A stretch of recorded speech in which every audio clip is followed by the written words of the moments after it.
Oke, selanjutnya kita akan bahas nih besaran turunan. Besaran turunan yaitu besaran yang satuannya diturunkan dari besaran pokok. Oke, besaran turunan ini merupakan besaran yang satuannya diturunkan dari besaran pokok.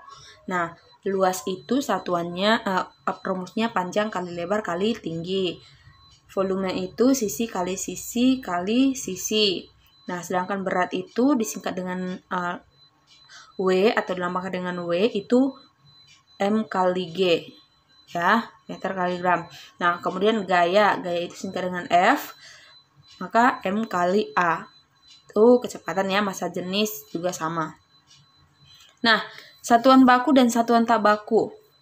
Kita bahas dulu ya. Nanti lebih jelasnya contoh-contohnya bisa kalian pelajari dan kalian lihat di referensi yang lain. Nah, satuan baku ini merupakan satuan yang bila digunakan untuk mengukur, hasil pengukurnya itu tetap untuk semua orang. Nah, itu dia satuan baku. Nah, sedangkan satuan tak baku sering digunakan oleh manusia itu dalam kehidupan sehari-hari. Misalnya, satuan tongkat untuk mengukur panjang, ya, satuan kaleng untuk mengukur volume cair. Ya. Nah, itulah dia contoh-contoh satuan tak baku. Oke. Masih tetap di pengukuran dengan satuan baku dan satuan tak baku ya. Nah, dalam mengukur panjang buku itu dapat digunakan dengan penggaris atau juga dengan satuan telapak tangan. Bisa ya kalian contohkan telapak tangan mengukur buku, misalnya ada buku. Nah, itu bisa mengetahui panjang buku, kemudian panjang telapak tangan dan juga panjang penggaris atau besaran panjang. Itulah dia disebut sebagai besaran panjang ya. Panjang buku, panjang telapak tangan, panjang penggaris, itu adalah besaran panjang. Nah, sedangkan kalau misalnya telapak tangan dan sentimeter itu merupakan satuan dari panjang. Oke, sekarang mengukur. Pahami dulu terlebih dahulu apa itu mengukur. Mengukur ini merupakan membandingkan besaran yang diukur dengan besaran sejenis yang digunakan sebagai satuan. Berarti di sini ada 2 poin ya, besaran yang diukur dan juga yang digunakan sebagai satuan. Oke, sekarang pengukuran panjang ya. Panjang ini tadi kan saya sebutkan menggunakan penggaris ya. Jadi penggaris ini ada beberapa macam yang bisa digunakan untuk mengukur panjang ya. Penggaris siku, penggaris gulung ataupun meteran gulung itu ya. Jadi penggaris ini memiliki tingkat ketelitian 1 mm. Yaitu dengan penggaris.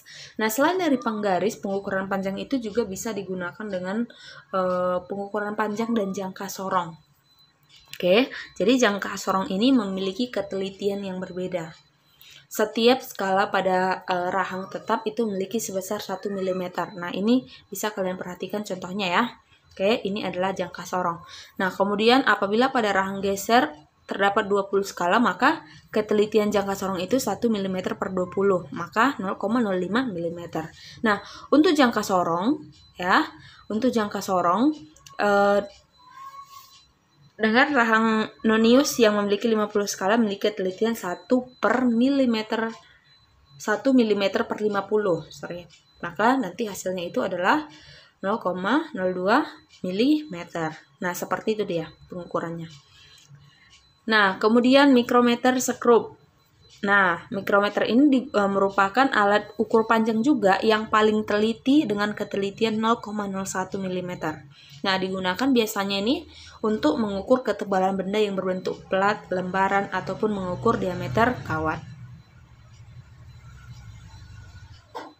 Selanjutnya, tadi kita sudah pelajari tentang pengukuran massa. Nah, sekarang pengukuran panjang. Nah, sekarang kita pelajari tentang pengukuran massa.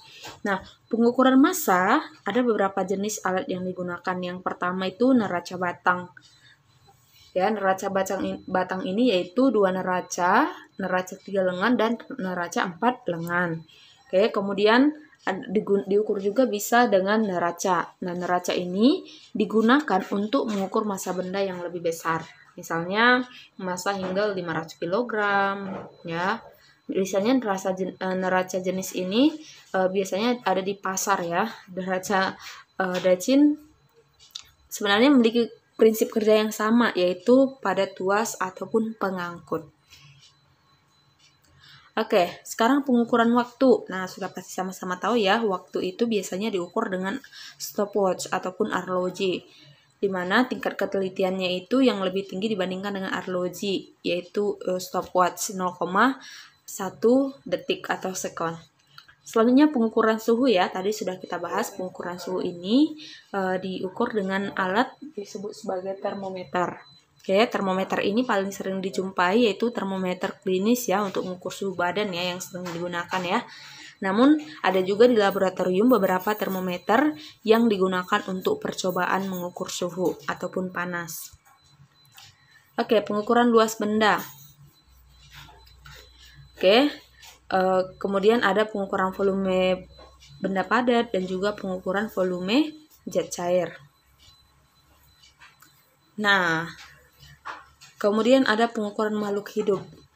Beberapa contohnya yaitu bibit padi akan dipindahkan dari persemaian untuk ditanam setelah bibit tersebut berusia antara 3-4 minggu atau memiliki ketinggian antara 20-25 cm, serta ikan lele akan dipanen setelah ikan tersebut berusia 1,5 bulan hingga 2 bulan yang memiliki massa 1 kg untuk kapasitas 6 hingga 9 ekor.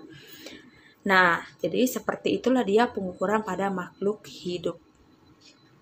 Biasanya pengukurannya lebih besar ya, dan lebih bisa dan tingkat ketelitiannya juga tidak terlalu teliti seperti pengukuran-pengukuran yang sudah kita bahas sebelumnya.